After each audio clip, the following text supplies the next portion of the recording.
غم اور صدمے کے سلسلے میں کہ جب کوئی غم پیش آئے یا صدمہ ہو تو کیا کرنا چاہیے، اس کا حضرت والا نے اس میں بیان فرمایا ہے. اور اتفاق سے یہ ملفوظ ایسے وقت آیا کہ ہماری پوری قوم ہی غم میں، فکر میں، صدمے میں، تشویش میں مبتلا ہے. کوئی بھی ایسا نہیں جس کو موجودہ حالات کے افسوسناک، المناک اور تشویشناک ہونے کی وجہ سے ایک فکر ذہن پر سوار نہ ہو. جو واقعات پیش آ رہے ہیں روزانہ، نہ جانے کتنی جانیں چلی جاتی ہیں، اور خاص طور سے اہل علم کو، علماء کرام کو، اہل دین کو چن چن کر نشانہ بنایا جا رہا ہے، اور اس کی وجہ سے پورے ماحول پر غم اور صدمے کی کیفیت بھی، اور پھر روز خبریں آ رہی ہیں. تو غم اور صدمہ بھی اب بھی ہے، اور فکر اور تشویش بھی ہے. ہر ایک آدمی کہتا ہے کیا ہوگا، حالات کہاں جائیں گے، کہاں اس کی انتہا ہوگی. یہ سارے فکر ذہنوں کے اوپر سوار ہیں. ایسے میں کیا کرنا چاہیے؟ حضرت والا نے یہاں پر اس کی تھوڑی سی وضاحت فرمائی ہے. اللہ تعالیٰ اس کو سمجھنے اور اس پر عمل کرنے کی توفیق عطا فرمائے.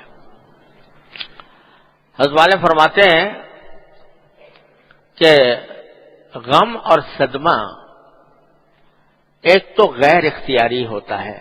جب کوئی افسوسناک واقعہ پیش آتا ہے تو ہر انسان کی فطرت ہے کہ اس سے اسے غم ہوتا ہے.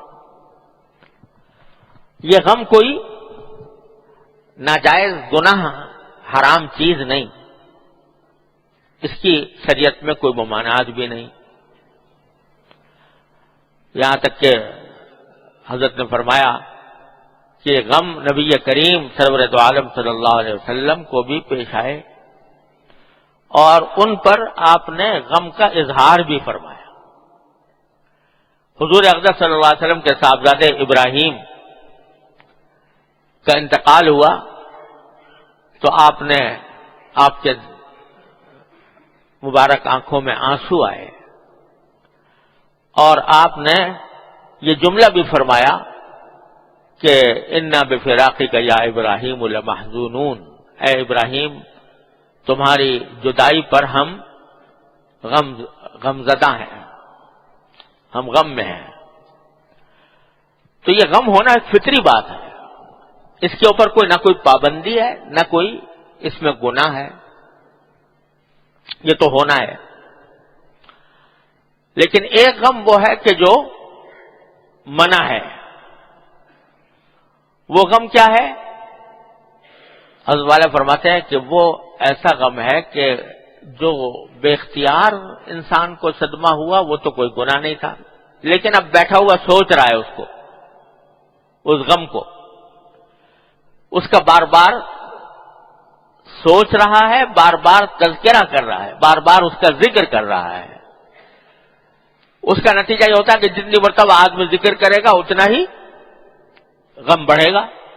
اب جو یہ غم بڑھ رہا ہے یہ اپنے اختیار سے ہو رہا ہے، یہ ہے ناجائز.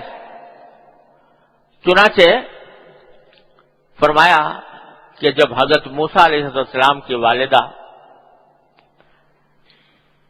حضرت موسیٰ علیہ السلام جب پیدا ہوئے تو اس وقت فرعون نے یہ عام حکم جاری کر رکھا تھا کہ بنی اسرائیل کا جو بھی بچہ پیدا ہو اس کو قتل کر دیا جائے، کیونکہ اس کو کسی نجومی نے کہہ دیا تھا کہ تمہاری سلطنت جو ہے وہ بنی اسرائیل کے کسی آدمی کے ہاتھ سے جائے گی. تو اس نے حکم دے دیا کیا مشکل کام ہے، بنی اسرائیل کے ہر بچے کو قتل کرو. تو ہر بچے کو قتل کرنا شروع کر دیا تھا۔ موسیٰ علیہ السلام جب پیدا ہوئے تو والدہ کو غم ہوا کہ بھئی کیسے اس بچے کو میں حوالے کر دوں، تو اللہ تعالی ہی نے ان کے دل میں ڈالا کہ اس کو کسی صندوق میں، تابوت میں رکھ کر اور ان کو دریا کے سپرد کر دو۔ دریا میں ڈال دیا۔ اب ماں ہے اور بچے کو اس طرح سمندر میں، وہ دریا کے اندر تابوت میں رکھ کے ڈال دیا، پتہ نہیں کہاں جائے گا، کون اس کو دیکھے گا، کیا ہوگا، نوزائیدہ بچہ ہے، اس کو دودھ کی حاجت ہے، اس کو بے شمار حاجتیں ہیں، لیکن چونکہ اللہ تعالیٰ کی طرف سے دل میں ڈالی گئی تھی بات، تو ڈال دیا۔ ڈالنے کے بعد ماں کا دل ہے تو ماں کے دل میں خوف بھی ہے، غم بھی ہے، ابھی ابھی نیا پیدا ہوا بچہ ہے، وہ میرے گود سے جدا ہو گیا اور اس کا غم ہے، اور دوسری طرف خوف ہے کہ نہ جانے یہ تابوت کہاں جائے، بچے کا کیا حشر بنے، کون اس کو کھلائے گا، کون اس کو پلائے گا، کون اس کو پالے گا، یہ فکر لاحق ہے۔ تو قرآن کریم فرماتا ہے کہ ہم نے حضرت موسیٰ کی والدہ سے کہا کہ لا تخافی ولا تحزنی انا رادوہ الیک وجاعلوہ من المرسلین، کہ نہ ڈرو، لا تخافی، ڈرو نہیں، ولا تحزنی، اور غم نہ کرو۔ کیوں؟ اس لیے کہ ہم تم سے وعدہ کرتے ہیں کہ تمہارے ہی پاس واپس لائیں گے اس بچے کو، وجعلوہ من المرسلین، اور اس کو پیغمبروں میں سے ایک پیغمبر اس کو بنائیں گے، یہ وعدہ کرتے ہیں۔ تو یہاں اللہ تعالیٰ نے حضرت موسیٰ علیہ السلام کی والدہ سے یہ فرمایا کہ نہ ڈرو نہ غم کرو۔ تو حضرت والا فرماتے ہیں کہ اگر غم غیر اختیاری چیز ہے کہ آدمی کو غیر اختیاری طور پر غم ہو رہا ہے تو اس کی ممانعت کیسے ہو سکتی ہے؟ وہ تو اختیاری بھی نہیں۔ لا یکلف اللہ نفسا الا وسعها، اللہ تبارک و تعالیٰ کسی کو اس کی وسعت سے زیادہ مکلف نہیں کرتے۔ تو یہ جو فرمایا کہ ڈرو بھی نہیں، غم بھی نہ کرو، تو غم نہ کرنا، اگر غم غیر اختیاری ہو تو غیر اختیاری کی تو منع کرنا اللہ تعالیٰ کی شان کے خلاف ہے کہ غیر اختیاری غم ہے اس کو منع کر دے، وہ غیر اختیاری تو ہوگا۔ لیکن یہ جو فرمایا کہ نہ ڈرو، تو معنی اس کے یہ ہے کہ اپنی طرف سے اس غم کو یاد کر کر کے، اس کا تذکرہ کر کر کے، بار بار اس کا ذکر کر کے اس کو بڑھاؤ نہیں غم کو، یہ اپنے اختیار کا کام ہے، کیونکہ ہم تم سے وعدہ کر رہے ہیں کہ تمہیں لوٹائیں گے اور تمہارے ان کو رسولوں میں سے بنائیں گے۔ اللہ تعالیٰ نے پھر آنکھوں سے دکھا بھی دیا، کس طرح لوٹایا کہ بچہ جو ہے بہتا بہتا کس کے پاس پہنچا؟ وہی جو قتل کرنے کا جس نے حکم جاری کیا تھا، فرعون کے پاس پہنچا۔ فرعون کی بیوی نے کہا بھائی یہ تو بڑا پیارا بچہ ہے، بڑا خوبصورت ہے اور بڑا لاڈلا معلوم ہوتا ہے، تو یہ ایک بچہ کیا نقصان پہنچائے گا، اس کو پال لو۔ فرعون جو تھا وہ شروع میں تردد میں رہا، لیکن آخرکار اللہ نے صورت ہی ایسی بنائی تھی موسیٰ علیہ السلام کی کہ ان کو دیکھ کر اس کو پیار آ گیا کہ ہاں ٹھیک ہے اس کو پالیں گے۔